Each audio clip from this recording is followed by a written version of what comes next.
All right. So today we're going to be covering finding equations using graphs.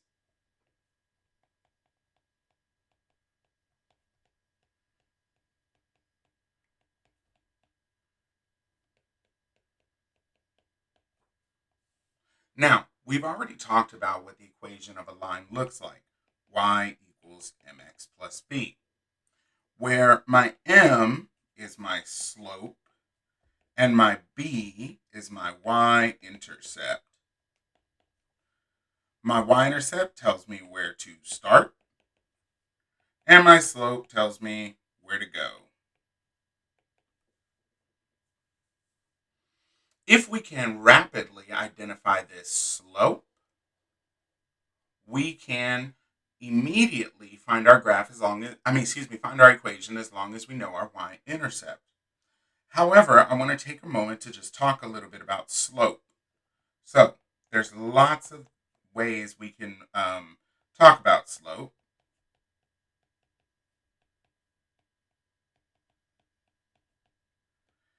Math people like to make things really, really, really complicated. So there's so many different words that talk about the same exact thing. So slope, unit rate, rate of change, rise over 1, change in y over change in x, y2 minus y1 over x2 minus x1, up, down, right, left. Those are all different ways that we can take a look at slope. So let's go ahead and do a couple of example problems. So for this particular one, first thing I want to do is I want to identify my y-intercept. So I'm going to look for my y-axis. There it is.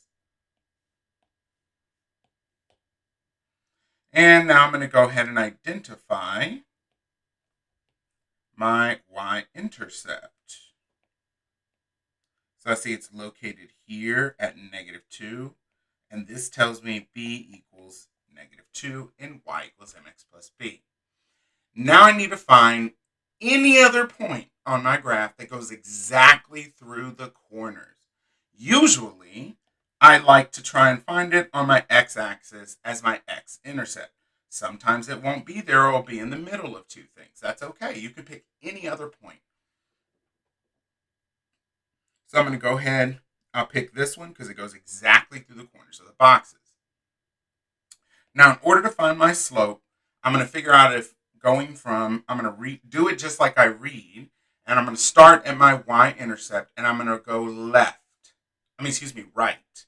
And I'm going to count if I need to go up or down, right or left.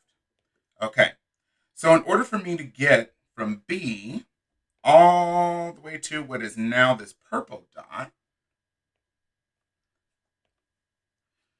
the first thing that I need to do is go up 1, 2. So for my slope, plus 2 at the top, 2 up. Now I need to check how many right or left. 1, 2, 3. 3 to the right, I can simplify. My slope is 2 over 3. Therefore, my equation is y equals 2/3 x minus 2. And I'm done. All right, let's try another one. So again, first thing I want to do is take a look at my y-axis. I'm going to go ahead and locate my y-intercept, this red dot here. And then I'm going to locate any other point that I want to use. I try and get the one that's the closest. So I'll make this purple dot.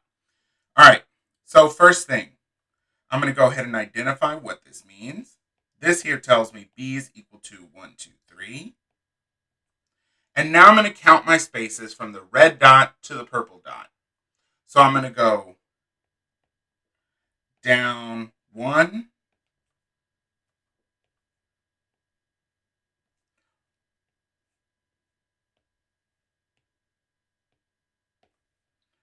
right 2. So my slope is -1/2. If I put those together, I now have my equation. All right, next one. So again, first thing I want to do is identify my y-intercept, my starting point.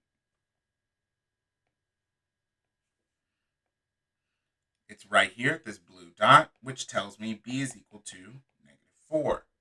Now I need to find any other point on the graph that goes exactly through the corners of the boxes. I see one here. And I'll color it pink. All right, so now I need to go ahead and write out my slope formula. I'm going to say to go from blue to pink, up 2, right 1. And my slope is 2. Therefore, my equation looks like this.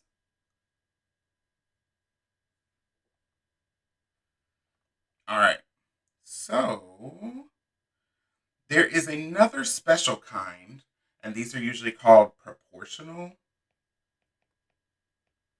or direct variation. Now, for these specific kinds of graphs, first thing I need to do is I find my y-intercept located on my y-axis. These will always have a y-intercept of 0. They will always have an x-intercept of 0. Always. They always go through the origin. So this tells me my b is equal to 0. Now I need to find any other point on the graph. And I see they marked one off for me. And now all I have to do is just count the spaces that are in between. So in order to go from the purple dot to the red dot, I have to go 1, 2, 3, up.